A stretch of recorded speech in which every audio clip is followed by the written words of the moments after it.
themselves.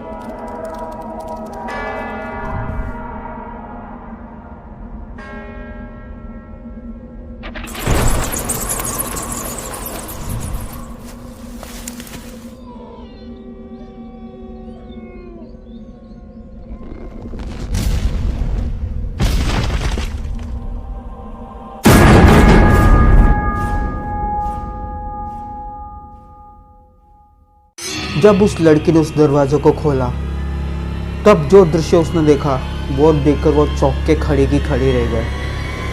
उसने देखा कि अंदर हजारों लोगों का लाश पड़ी है और सबसे चौंका देने वाली बात यह थी कि उसके अंदर उसके माँ बाप का भी लाश पड़े थे और एक आदमी जो इन सब का खून पिए जा रहा है। आज मैं आपको लेके जा रहा हूँ साउथ अफ्रीका के रिचर्ड बंगलो के ओर। Welcome back to my channel Sudesh mysterious.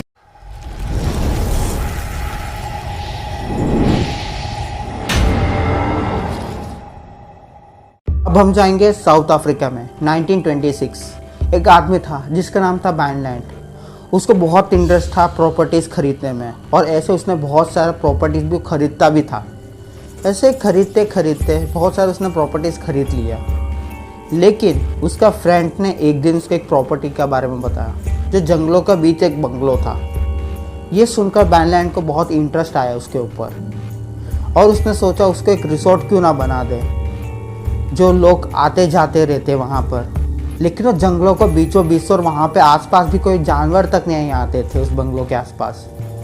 ये सुनकर उसको और इंटरेस्ट आने लगा और बैंडलैंड अपना फैमिली को लेकर मतलब अपनी बीवी और 10 साल की बच्चे को लेकर वो वहाँ पे चला गया। और जैसे उसने बंगलो खोला वैसे अंदर से बहुत सारे बैट्स बाहर के ओर उड़ के निकले।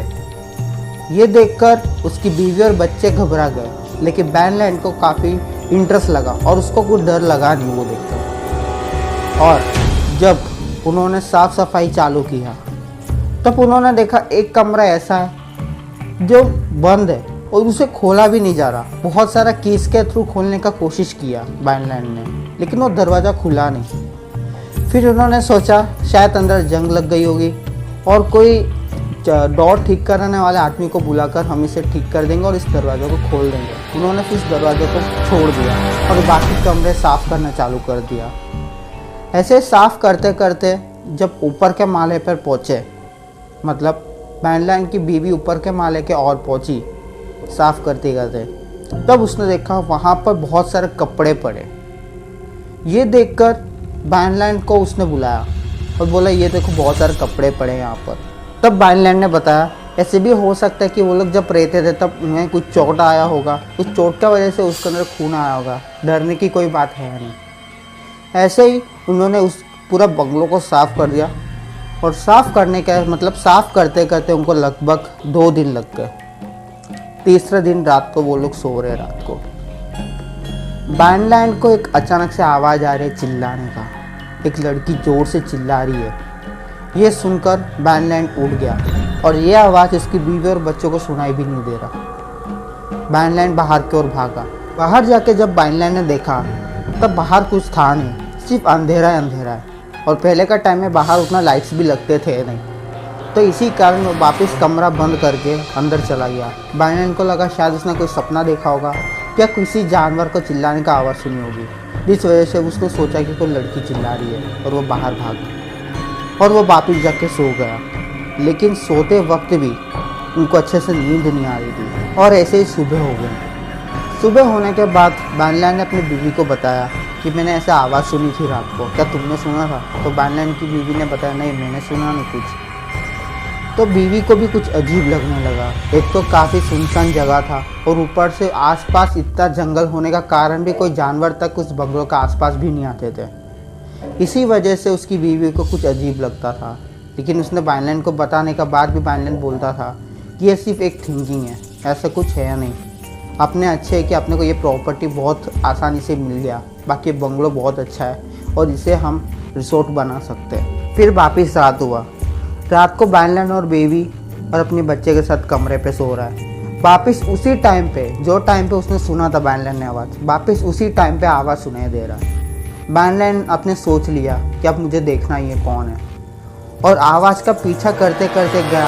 तब उसे पता चला वो आवाज़ जिस कमरा बंद था रूम के अंदर, उस कमरे में से आ रहा है। बैनलैंड को पता चल गया था कि उस दरवाजे के अंदर से आवाज़ आ रही है। बैनलैंड को पता नहीं चला क्या हो रहा है और वो जल्दी से ऊपर जाके सो गया डर के। दूसरा दिन सुबह बैनलैंड ने अपनी बीवी को ये सब बातें बताई। ये सुनकर उसकी बीवी भी काफ़ी डर गई थी, और डर के मारे बैनलैंड और अपनी बीवी ने ये नक्की किया कि जल्दी से जल्दी इस बंगलों को बेच देंगे और यहाँ से चले जाएंगे। और वो लोग घर से जाने की कोशिश कर रहे थे, लेकिन बीच बीच में कोई ना कोई प्रॉब्लम ऐसा आ रहा था जिस वजह से वो जा नहीं पा रहे थे। तो उन्होंने सोचा एक काम करते, कल सुबह जाते, आज के रात भी यहाँ ही बिता लेते। तो सुबह हो गया। सुबह जब बैनलैंड की बेटी ने देखा तो उसके आजू बाजू सोने वाले माता पिता दिख नहीं रहे।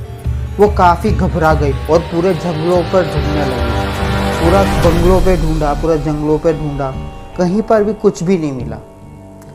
ऐसे वो डर के मारे वापिस बंगलो हो गई, और 10 साल की बच्ची कितना ढूंढ पाएगी ज़्यादा से ज़्यादा।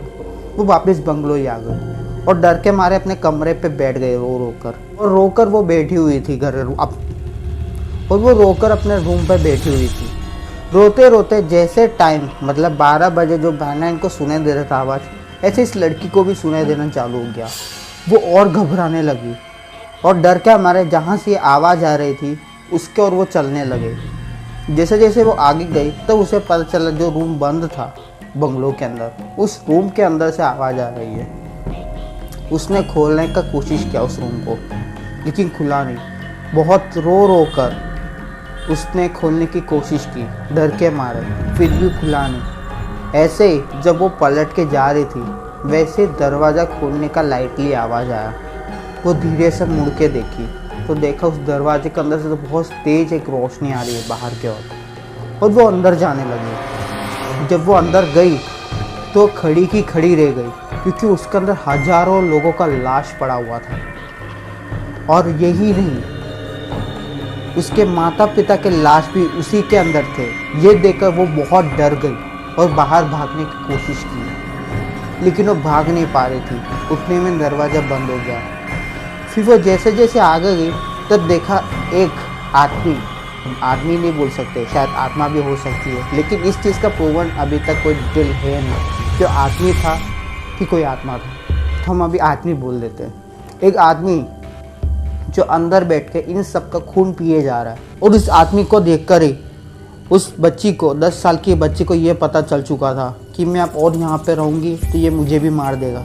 इसी वजह से डर के मारे भागकर वो कमरे से बाहर चली गई।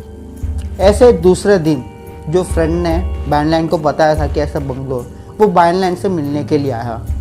जब वो यहाँ पर आया उस जगह पर तो चौंक गया, क्योंकि वहाँ पर वैसा बंगलो था ही नहीं। तब उसने उस जंगल पूरा छान मारा, लेकिन उसे उस बंगलो मिला ही नहीं। और जो लड़की भाग गई थी वो भी आज तक कहाँ पर गई, उसको क्या हुआ, किसी को कुछ भी नहीं पता है। और ये साउथ अफ्रीका का सबसे बड़ा मिस्टीरियस में से एक है। उम्मीद कर तो वीडियो आपको पसंद आया होगा। पसंद आए तो लाइक, नहीं पसंद आए तो डिसलाइक कर देना। इस टाइप को और वीडियोज़ के लिए चैनल सब्सक्राइब कर देना, और मुझे इंस्टाग्राम में फॉलो करने मत भूलना, लिंक डिस्क्रिप्शन में है। तो नेक्स्ट वीडियो में मिलने तक, सतीश कुमार साइनिंग ऑफ।